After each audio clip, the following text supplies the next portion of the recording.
Hi, everyone. I'm Stan Mallow, the paranormal yakker. My guest on today's show is Ella Lebain, an ET experiencer, UFO researcher, and author of a series of books, Who's Who in the Cosmic Zoo. I'll be talking with Ella about her latest book in the series, book number 5, The Heavens. The book is an end times guide to ETs, aliens, exoplanets, and space controversies. Ella Lebain, welcome to Paranormal Yakker. Thank you, Stan. Happy to be here. Your book series, Who's Who in the Cosmic Zoo, discusses discerning disclosure of alien life and its effect on our culture and religions. When, Ella, did you develop an interest in this topic, and did any incident you witnessed, read about, or experienced contributed to that interest? Yes, to all of the above. It started, I was educated in Israel, and it was right after my graduation in July of 1979. I was in the Negev desert at a place called Sde Boker, and I was reading a book that was given to me by the principal of my school. We were the last class.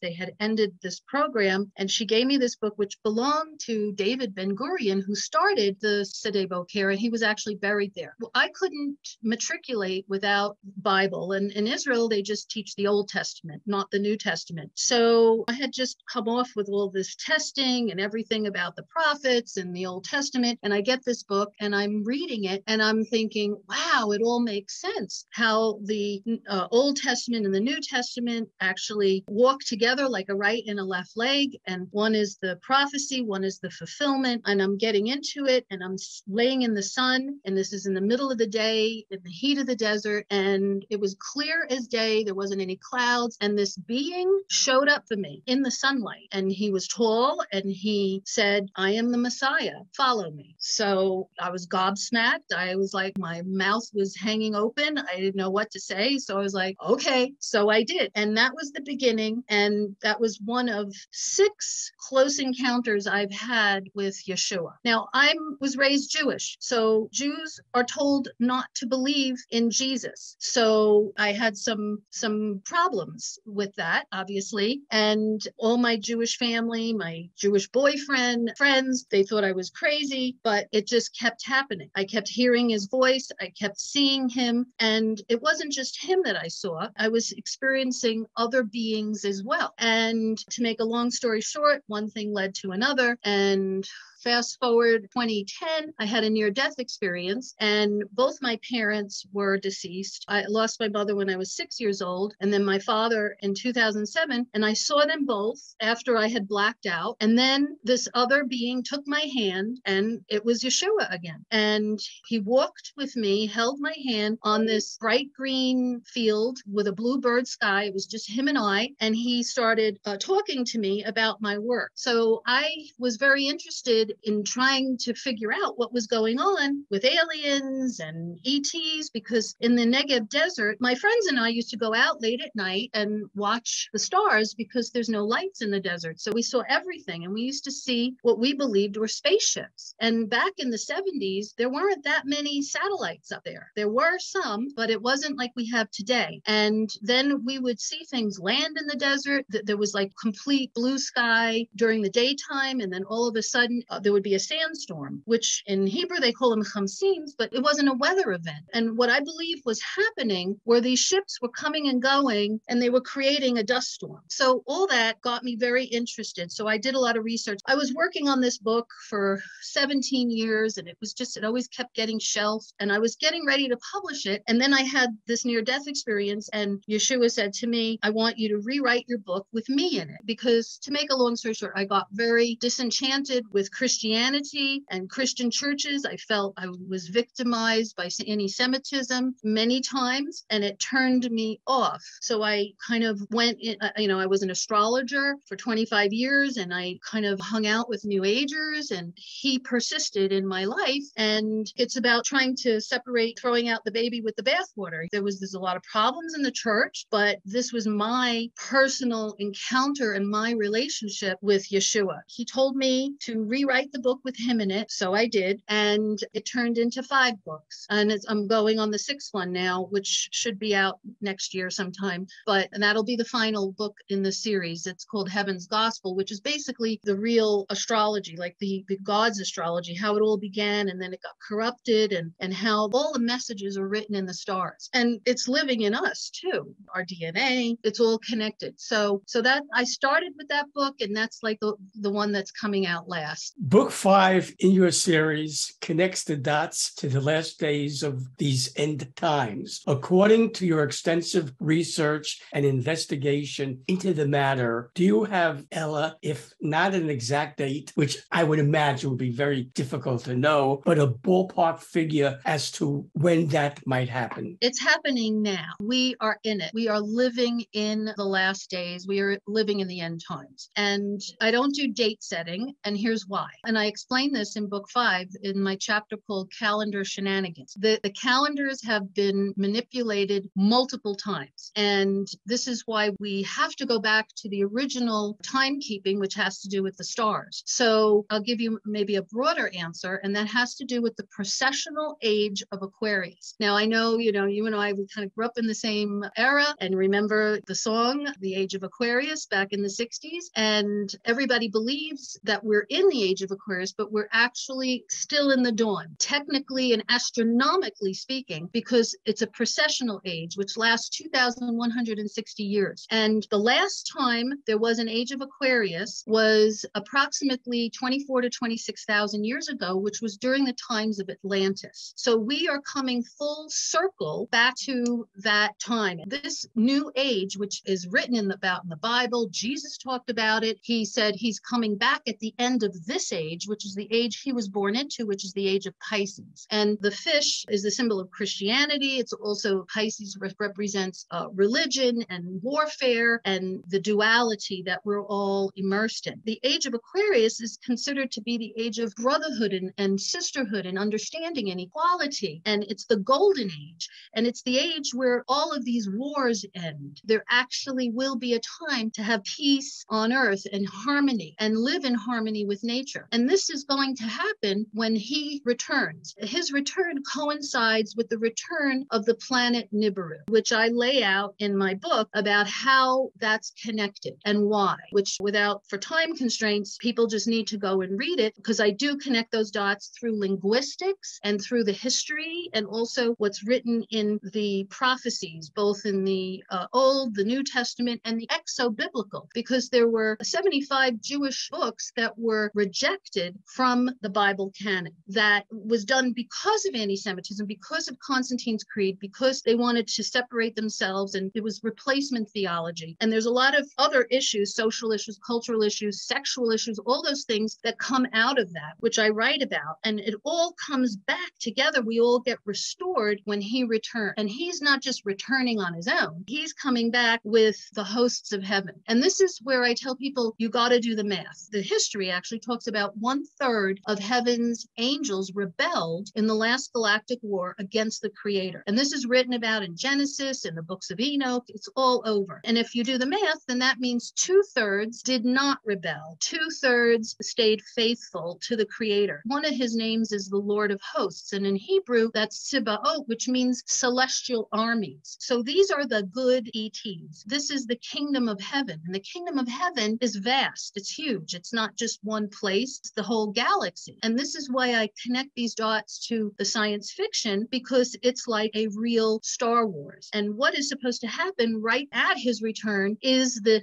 Star Wars event, which the Bible talks about the whole world will see, because it's going to be in the air. And this is a space war that is going to be done by these warring extraterrestrial groups that are fighting over Earth, control over this planet, control over us, and also this solar system. But when the kingdom returns to Earth, it's going to raise the vibration of this planet. I'm sure you've heard this in New Age circles where they talk about the ascension. And this has to do with his very presence does that. It lifts us out of this duality, this suffering, and this enslavement. So I'm sure you've heard many different controversies about why is the government doing this? The aliens aren't a threat. If they were such a threat, then how come they haven't wiped us out by now? And that is, I want to address that because that's important for your viewers to understand this controversy, which goes on in these circles about researching and exopolitics. First of all, that is a PSYOPs mind control campaign to obscure the reality that humans have been used as slaves and energy sources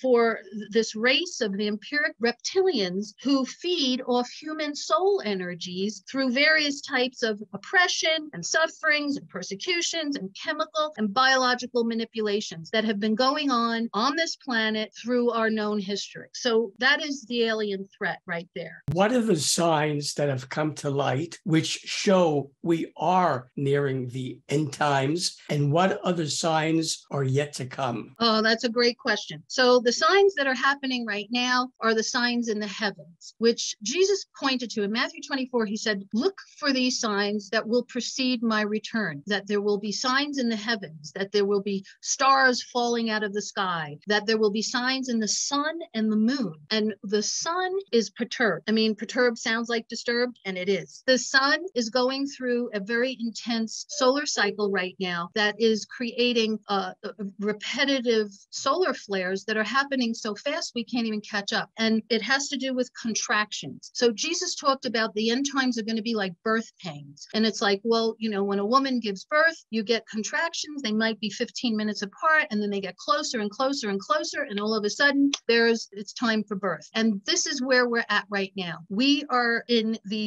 contractions that are happening in earthquakes. In fact, this past week, during this alignment that you and I are speaking on, this 7-planet alignment, the 5 planets align 18 years ago, but all 7 of them, it's been 100 years. And when this happens, it puts a lot of pressure on the Earth and the Earth's core, and it causes earthquakes. I posted this on my page so people could see, but there's been earthquakes literally on a daily basis for the past week. And we're not talking small quakes. We're talking 5.9. Afghanistan, it was devastating what happened yesterday. Thousands of people died, and they're still not done yet. So there's earthquakes, there's volcanic eruptions. The volcanoes that have been sleeping and been dormant have now woken up. And the reason for this is that the pressure that is happening from the sun is being perturbed by the binary system, which I call the Nemesis Nibiru system, which is, it actually belongs to us. Most stars are binary in the universe. We grew up being told that it was just one star, but it actually is a pair. And our sun's binary twin is a brown dwarf star, which is a dying star. So it doesn't radiate, but it sucks energy from our sun. So as it comes around our sun, it creates all kinds of cataclysmic changes, earth changes, and not just to Earth, the whole solar system. So we're seeing signs, not just on Earth, but in the solar system. We're seeing signs on Mars. They're tracking Mars quakes now. We're in the middle of a pole shift. Our magnetic poles have shifted 48 degrees and are in the process of shifting even more. And the prophecy talks about the terrible day of the Lord. Well, this is when Nibiru returns, that the Earth literally turns upside down, which is biblical vernacular for pole shift. And we've been there before. This isn't our first rodeo. And we can see through history that what happens, and then continents shift, and what was once lush and full of growth gets covered over with ice. And that's the case with Antarctica. We know that Antarctica was once a thriving continent with lots of life. And then because of the last pole shift, it's been covered with ice. Well, now it's melting, and because the poles are shifting. So those are just a few of the signs that we're seeing. The other stuff has to do with what's happening to our planet from these, the gamma rays, the solar rays, the solar flares, the coronal mass ejections, which are eroding the magnetosphere of Earth. So Earth is a special place to live because we have this protective bubble around us. And that protective bubble is now getting eroded. And it's causing a lot of problems on the surface. It's causing problems with humans. It's making people a little crazy. That is creating a lot of mental disorders, emotional disorders, confusion. It's putting stress on everyone and the animals too. It's not just humans. We're seeing a marked decrease in bird populations, bee populations, food supplies. The changes are happening so rapidly. So that's what's happening now. In terms of what is to come, the other part of your question, we still have some things on the prophetic calendar that has not happened yet, that we are told will happen before the end. And that is the New World Order, which happens but fails. And we are in the midst of that being set up. I don't have to tell you or your viewers, just look what happened in the past 2 years, the global reset, biochemical manipulation of humans all over, and the control systems that are being placed upon everyone. And that is to set up this being